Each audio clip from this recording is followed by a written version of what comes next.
You also see the top and a fairly good part of something called a boxer. Yes. So, I mean, apparently, this is the style. I see young women walking down the road with men in this state of undress, I would want to believe. Now, Paul was writing to Timothy and he was encouraging Timothy, and we're talking about neighborliness. This could create major problems. Once I saw a young man going down the road, and I did a quick evaluation of what he was wearing. I came up to about $175,000 from his boots. So the shirt he was wearing, that guy was wearing, and he's considered a poor man, but he was wearing clothes worth about $175,000. A poor man wearing all this kind of money. Now here Paul speaking about this whole question. He says, I want in Timothy 1 Timothy 2. He says, I want men everywhere to lift up holy hands in prayer without anger or disputing. He puts the ball in the block hole saying, listen, men should, it's okay for men to pray. It's okay for men to lift their hands up.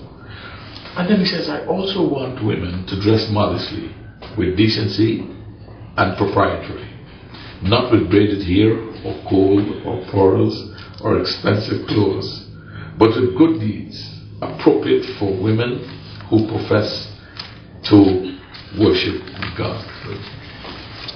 He is dealing with the exposure of the flesh.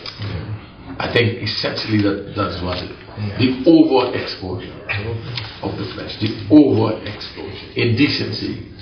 Now, people say, if you have it, flaunt it. But this word is not only appropriate to women, but to men.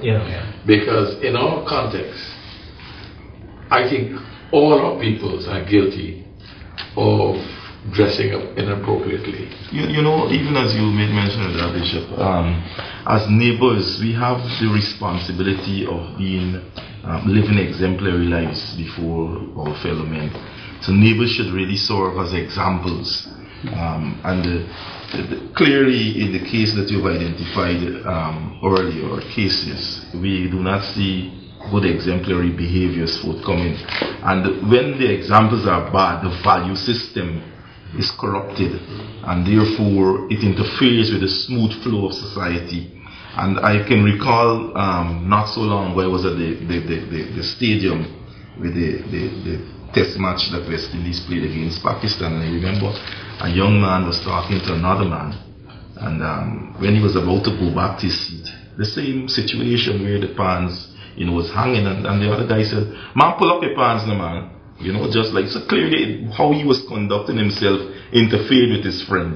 And I do not believe that neighbors should, the way they conduct themselves should interfere with how people feel. But really and truly, there should be this kind of relationship where, the value system is respected, so that we could perpetuate good values in society. By the very fact that your neighbors, we live within, I would call it a city. We live within a boundary area, and once you live within that boundary area, there are accepted norms and accepted rules. The wise man puts it this way, he describes those accepted rules as walls, And here what Solomon says in Proverbs 25, he says, like a city whose walls are broken down is a man who lacks self-control. I think, Pastor, what you really earlier is Paul speaking about this whole subject about having self-control and not putting the emphasis on the outer manifestation, but letting the emphasis be on the inner quality of life. We were at the same stadium watching a football final early this year. Most of us, we sat together. And we were having a wonderful time. Some folks came and sat in front of us. There was a young lady, physically beautiful young lady. But once she came, we could hardly view the game the way we were supposed to view it. Because this was like noise. In communication. This was like noise. We needed filters to help us deal with this person. And this person chose, we didn't know this person, but she chose every now and again to turn around and celebrate with us when we were celebrated. And whenever she made the high five, we had to look towards the heavens. We could no longer look in the game. Bottom line is, she was inappropriately dressed. No, she came in the company of two gentlemen. And up to this day, I wonder, who are those guys? And if a man would leave his home, taking his lady out, knowing that she's inappropriately, that's for his eyes to see. And this was a public display of this. And I think this is what Paul is dealing with, this whole question of modesty and decency. These things may not be in vogue, but we have to bring it back. Semblances of modesty and decency in our debate. And in the villages, we share the same cultural expression. And you could hear villagers say, look the bike, look the bike. Oh, look the gal out there, look who going on there. You know, I've heard it said that you should dress how you want to be addressed. And the way that we carry ourselves, it's not supposed to be, but there's a stigma attached to the way that you present yourself. In this time when we have lots of clothing and underclothing, in our times, like you mentioned, Pastor, that buckle, the beret buckle, you didn't want to disclose that, but now you have lots of belt, you have lots of underwear, and seemingly it is exposed when it really should be underwear. So we are presenting an image to people, well, I will show you whatever you want to see because this is what I want to display. I think it has a lot to do also with a false sense of who I am, because people wearing brand name clothing, they believe they gain a particular status, so they expose whoever it might be, boxer, to John public, so they can see that I'm wearing this particular brand name of clothing. But that's a false sense of identity. The other thing is we find that the business community are capitalizing on the way our women dress, because we have become so sensual in our behavior.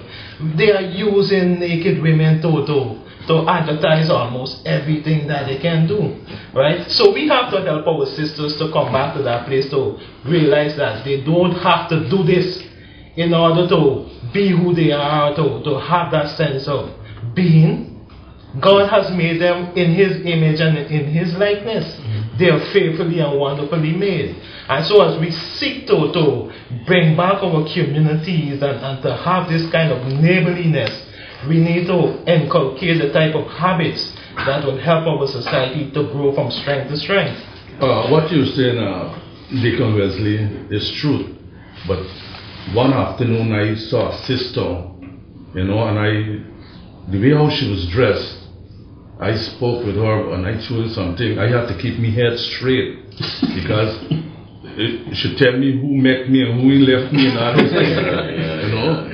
I'm very afraid now to speak to a person, about their dress or anything. I think what we're proving is this whole notion as we work among ourselves to have that balance that is necessary, to have that self-control, to know in ourselves where we go over the boundary. Because going over the boundary, it becomes an offense.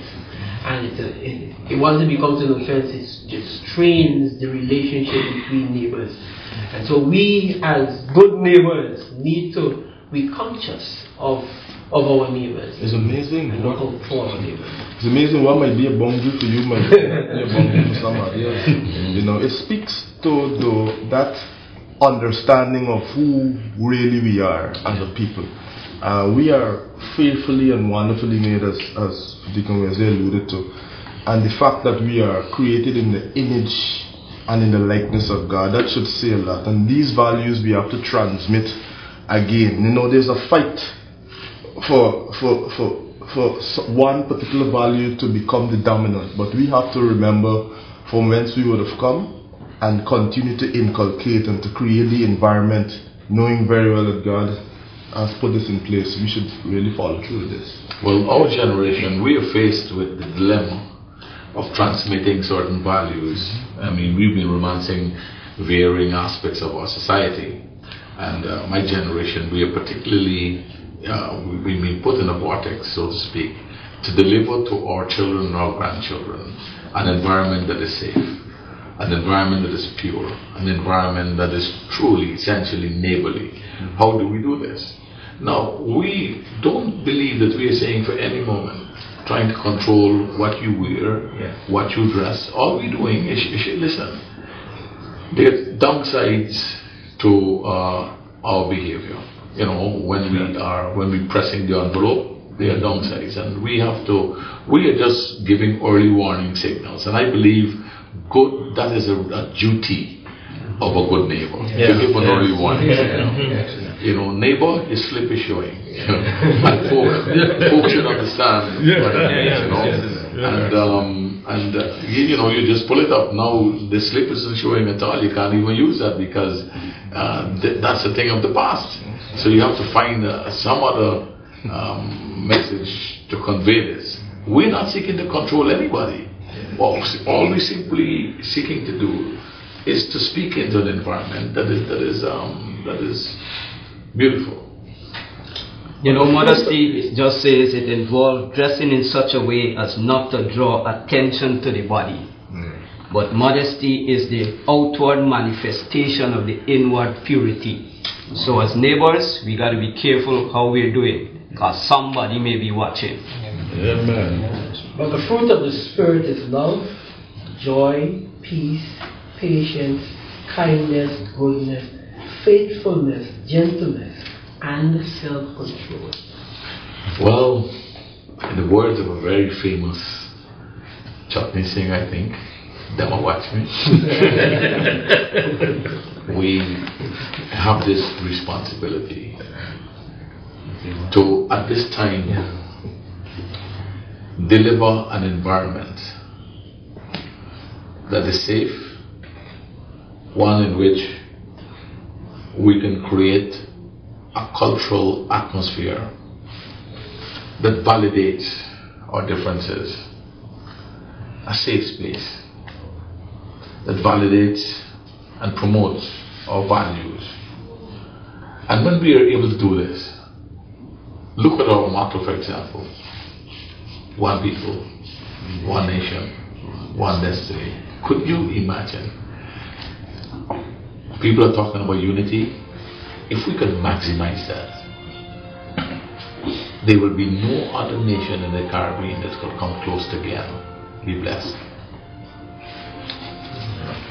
We thank you for joining us. Remember, you can join us at First Assembly for any of our regular weekly services. I'm Stalisha on behalf of the set, reminding you that your whole life is the sum of your choices. God bless you.